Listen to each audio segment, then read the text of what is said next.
The war in Ukraine is still raging. June 3rd, 2026, a Russian soldier running through the forest. No weapon, just running. He uses the trees, tries to break the drone's line of sight, picks up something from the ground and throws it, keeps running. Ukraine's 63rd Mechanized Brigade drone operator stays with him every step. Every turn, every direction change, every desperate attempt to shake the pursuit. This is what total vulnerability looks like.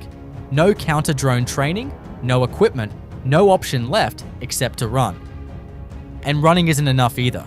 The drone catches up. Lyman direction, Signum Battalion. Russian infantry keeps pushing, looking for gaps, trying to find weak spots in the line. They come from different directions, always on foot, always without air cover, always without drone defense. Signum pilots see them, track them, stop them. Every soldier who enters their sector is located, followed, and struck. No one gets through. No one advances. The line holds because the drones don't miss. This is what happens when a single battalion controls an entire sector from above. In this footage, a Magyar Birds drone operator spots a Russian soldier inside a toilet structure. Caught in a difficult position as the drone approaches, the soldier is unable to escape. This Russian soldier encountered an FPV drone and began firing at it repeatedly, but none of his shots hit the approaching drone. This time, the targeted soldier was walking alone across open terrain. Exhausted, he fell to the ground and had no time to get back up before becoming the target of an FPV drone. A Russian soldier hiding inside an abandoned building, spotted by Skelia 425 operators. The first FPV strikes. He survives. The second drone was already on its way. 2 strikes, 1 escape. The building that offered shelter on the first hit offered nothing on the second. Rubaka Unit, 77th Airmobile Brigade. A Russian ammunition transport van struck before it could deliver. 1 van. But what was inside matters more than the vehicle. Ammunition that doesn't reach the front line means weapons that can't fire, positions that can't be resupplied, soldiers waiting for rounds that never come. A Russian soldier under a tree, caught at the worst possible moment by a 110th UAS unit drone operator. The FPV was already closing in from behind. He never had a chance to react. Some moments on this front are tactical. Some are simply inevitable. Ukraine's 81st Airmobile Brigade Onyx drone team. FPV drones and ambush drones working the same sector simultaneously. Russian soldiers trying to advance. FPVs close in. Others stop and hide. Ambush drones are already waiting. Some wander with no direction at all, seemingly unaware of where they are or where they're going. Think about what that means tactically. Moving gets you found. Staying still gets you found. There is no behavior left that creates a survivable outcome on a front this saturated. And yet, the soldiers keep coming. Wave after wave, the same patterns, the same results. Which raises the question, is Russian command sending these soldiers forward knowing what will happen, or have they simply run out of other options? These moments were captured by a Ukrainian soldier's helmet-mounted GoPro. While moving through the terrain on the front line, Ukrainian soldiers suddenly come under attack from an FPV drone. Работаем.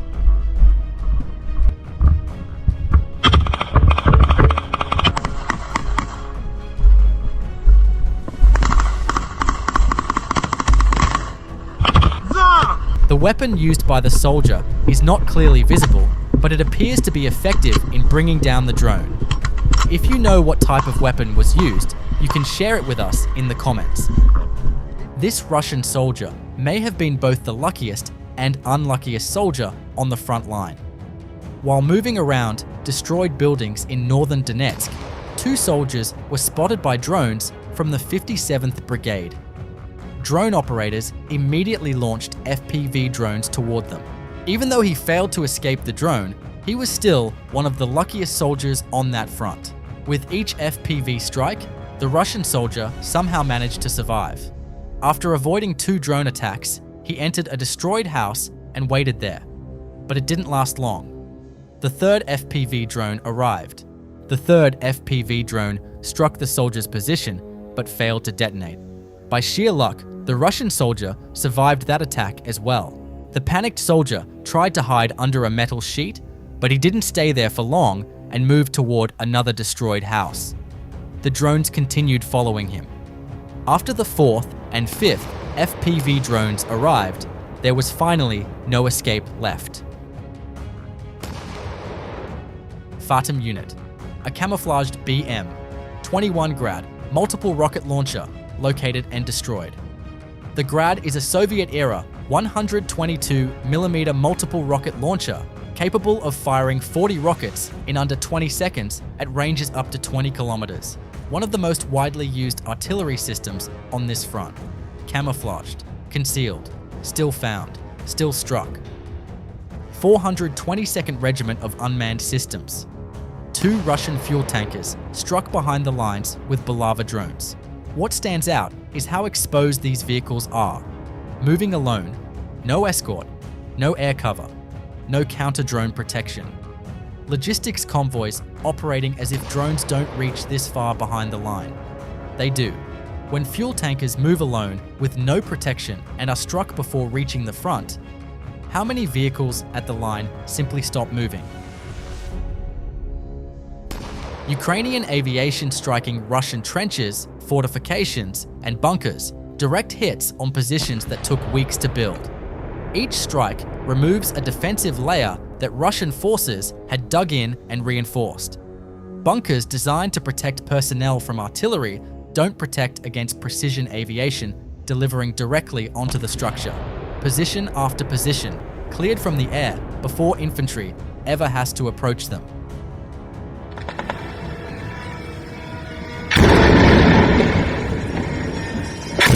A Ukrainian long-range drone strikes the Petersburg oil terminal in St. Petersburg, approximately 1,000 kilometers from the front line.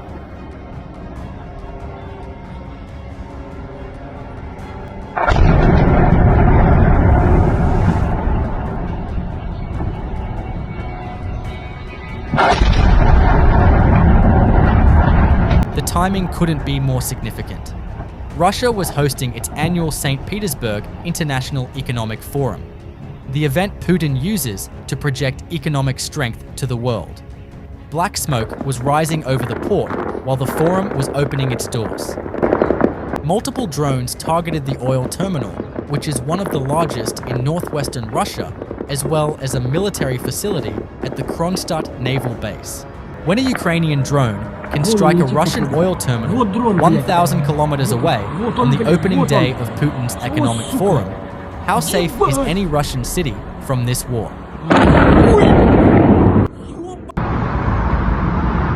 The war isn't only on the ground. Group 7, 117th Heavy Mechanized Brigade. Odin interceptor drones working the sky. A Russian Zala reconnaissance drone taken down. 4 Molniya 2 strike drones intercepted before they could reach their targets. 5 Russian drones that were heading somewhere. None of them arrived. Every Zala destroyed is a reconnaissance mission that fails. No targeting data, no coordinates passed to Russian artillery. Every Molniya intercepted is a strike that never happens. Kronstadt Naval Base, St. Petersburg, June 3rd, 0635.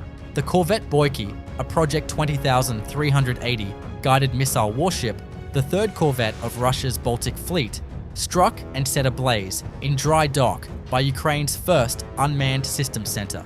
The Boiky entered service in 2013, armed with Kh-35 anti-ship cruise missiles designed for patrol, anti-submarine warfare, and surface combat.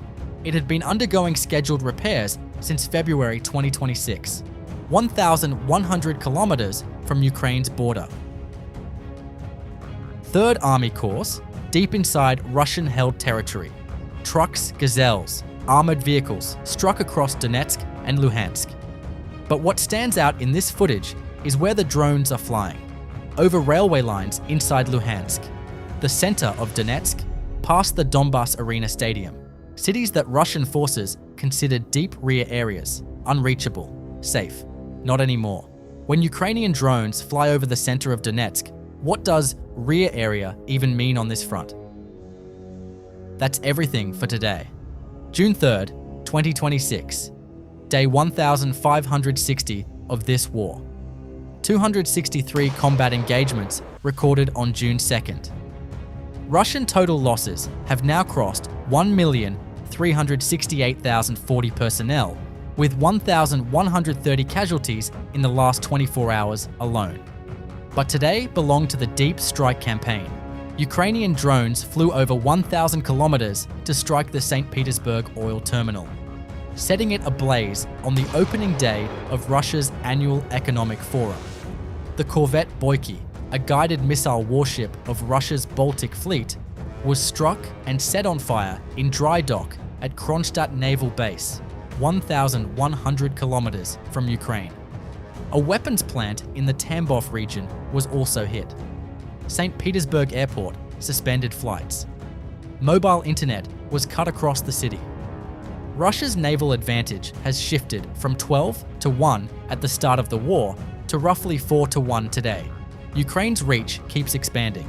Distance is no longer protection. The front holds. The drone war never stops. Subscribe for daily frontline coverage. No agenda, just the facts. See you in the next one.